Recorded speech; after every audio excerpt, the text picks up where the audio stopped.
Hello everyone, today I'll show you how to align text in a fillable text field using PDF-XChange Editor. This is a fillable PDF and I'll align this text.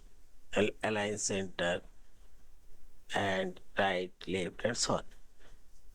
Now select form option and this select field and drag your mouse cursor, select your text field. You want to align text and fixed alignment and press right button and select properties dialog box.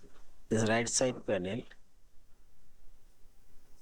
this, and here you will find this alignment option. Click on this box. This is center align and this all of this text position now.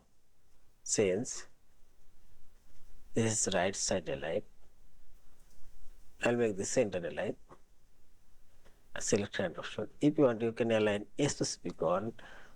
Now select field and this one. This align. I'll align this right side.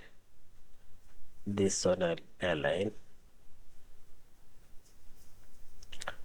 left side and so on. In this way, you can change alignment on a fillable text field and finally select this file option, save or save as a fillable PDF form. Thank you for watching. Please subscribe, like, share and comment.